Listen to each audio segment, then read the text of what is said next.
Wala raw nakikita sa ngayon ng ombudsman na aksyon ni Vice President Sara Duterte na dapat imbestigahan. Ayon kay Ombudsman Samuel Patay, pahiya. Martires, may buwelta rin siya sa opisyal ng Justice Department na nagsasabing dapat disiplinahin ng ombudsman ang vice-presidente. Nakatutok si Joseph Morong, exclusive.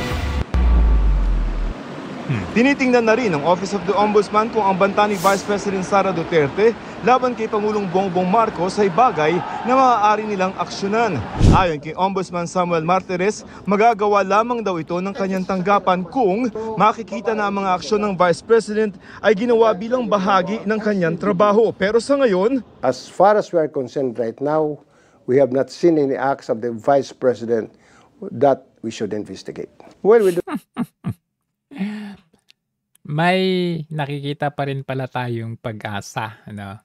Hindi pala lahat ng ahensya ng gobyerno. Ito, ombudsman, very independent at tayo po ay nagagalak dahil hindi po ito pwedeng sulsulan o hawakan kahit ng Pangulo. Dito palang pahiya na sila dito. Do not find anything that is in violation of the Anti-Graft and Corrupt Practices Act, of any of the offenses in the revised penal code that is in relation to the Anti-Graft and Corrupt Practices Act.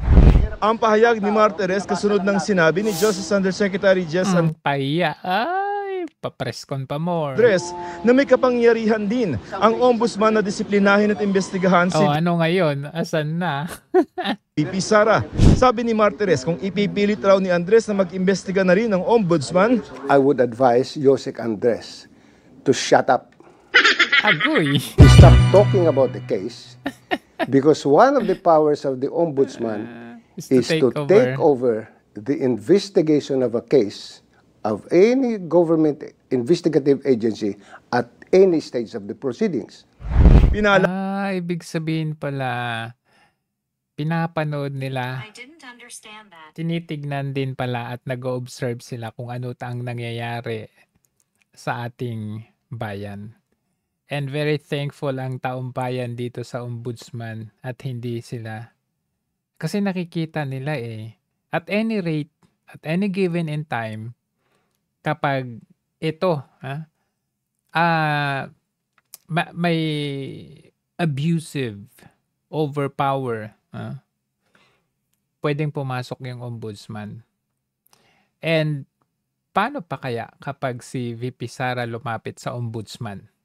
Patay. Lala ni Martires kay Andres ang nakasaad sa Section 15 ng Republic Act 6770 o Ombudsman Act of 1989 na may kapangyarihan ng ombudsman na imbestigahan at kasuhan ang kahit sinong public officer, empleyado, tanggapan o ahensya at maaari nitong i-take over. Manawagan tayo kay VP Sara. Dito siya magsampa ng kaso laban sa mga DOJ.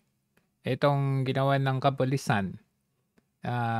Pwede itong presidente immune kasi Ay mga itong nasa Kongreso violating the rights, the rights of these like sila Yusek Lopez, yan kay VP din na kinakasuhan siya.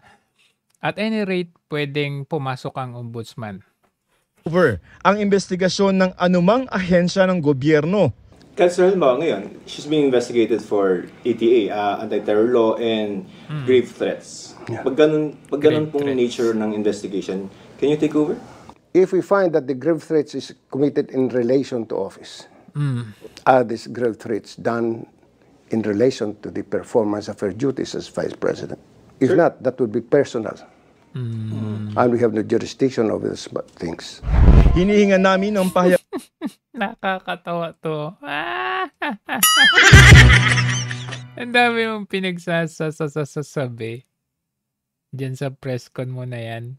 Iniimbestigan. Alam nyo na kung sino yung hitman. Ano ka ngayon? Tungkol dito ang Department of Justice. Ayon kay Ombudsman Martires, bukod sa investigasyon na gagawin ng NBI at DOJ, pwede ring i-take over ng Ombudsman ang investigasyong ginagawa ng Kamara kay Vice President Duterte. Iniimbestigahan ng House Committee on Good Government and Public Accountability ang Pati ito, pwedeng i-take over eh. paggamit ni VP Sara ng 650 million pesos na confidential fund ng Office of the Vice President at Department of Education. We feel that we have jurisdiction over these cases. We can request Congress to please stop. Naku, hindi ka ba natatakot kay Marcos Bangag? Kasi mamaya, pagdiskitahan ka eh. Patay. Yung kunwaring investigation nila dyan sa in aid of legislation kuno. Kumpas yan eh. Kumpas ng gobyerno yan. Hindi ka ba natatakot? And we'll take over the investigation of the case. We can do that, but as a matter of courtesy, we belong to different departments, branch of government. As a matter of courtesy, we'll tell Congress. Tugon dito na Ano yung palusot mo? Ano? ang chairman ng komite na si Representative Joel Chihuahua. Chua, hindi investigasyon para sa kasong kriminal ang ginagawa nila. Oh, hindi pala para sa investigations para sa kriminal. Bakit balak at plinano ninyong ilipat si Yusek Lopez doon sa correctional? Kung hindi pala para sa kriminal. Ginawa yung kriminal yung tao eh. Palusot tong Kasi in aid of legislation yung sa amin eh. Yung nature ng aming ay in aid of legislation. Nature talking about nature. Pero ililipat nyo sana si Yusek sa Women's Correctional. Para sa mga kriminal yun eh. Kaya magkaiba po yun. Dagdag pa niya, may separation of powers din daw ang ehekutibo at lehislatibo. Ang ama ng bise na si dating Pangulong Rodrigo Duterte ang nag-appoint kay Martires una sa Korte Suprema bilang Associate Justice noong 2017. Nako, baka pag initan ito, appointee pala ni PRRD to eh. Patay tayo. At noong 2018 bilang ombudsman, kung i-take over man daw ng ombudsman ang investigasyon sa anak ng dating Pangulo, hindi raw ito dahil sa utang na loob. I had never been close to President Duterte. I am not close to the President. Never had been close to the President. During that, 6 years term of the President, you can check the logbook of Malacanang, how many times I'd been there. Para sa GMA Integrated. Alam niyo ang susunod na mangyari dito? Ito pagdidiskitahan. Itong si ano. Susunod. Kung sa susunod na balita, nababalitaan natin na tinanggal ito o pinalitan ito, alam na natin.